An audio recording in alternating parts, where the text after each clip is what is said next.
Hi, I'm outside the Virginia Holocaust Museum. I'm standing in front of a German boxcar, cattle car that was used to transport Jews. I just took some high school students through this museum, and of course they are very moved and overwhelmed by the magnitude of the Holocaust. And the great thing, I mean, any Holocaust museum is difficult, but what I do appreciate about them and about Holocaust literature, which I always have my students read, is because learning about culture and about the worst part of a culture is so informative.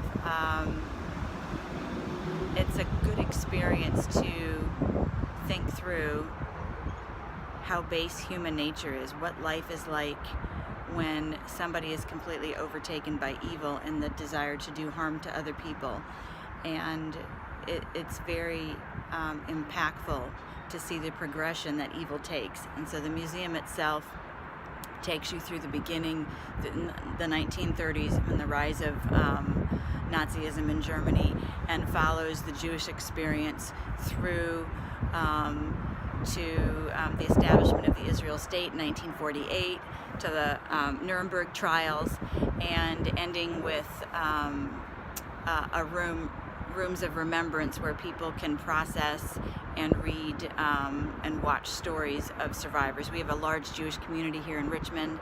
A lot of Jews came here after the Holocaust and settled and became prominent members of our society, and so they have established this Holocaust Museum and have funded it, and we saw a lot of video, a lot of personal testimony, of course, a ton of photographs, which are all very difficult to see, about the scope of the Jewish experience during this time period.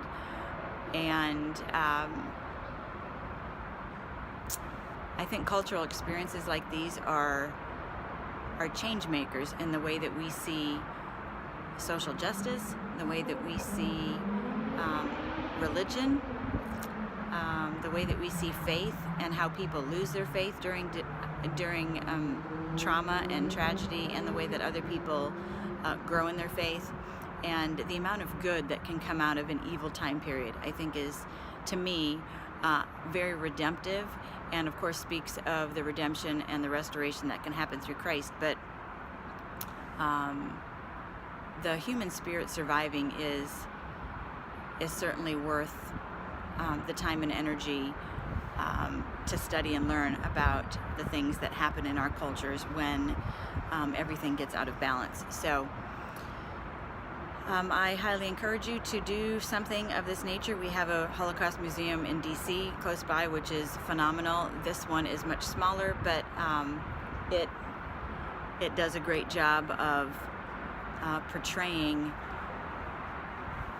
this problem and making people aware that we can't just pretend like these things didn't happen. We have to learn from history. That's why history is an important part of culture.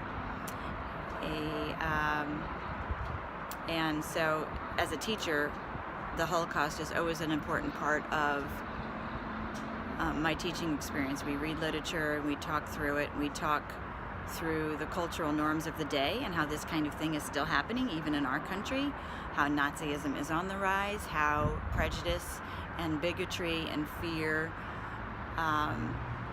and self-survival all play into this issue of discrimination, and even to the point of annihilation of people or people's way of life, so that basically I can feel better about myself and I can feel safer in the way that I want to think and in my ideologies. So thanks for watching.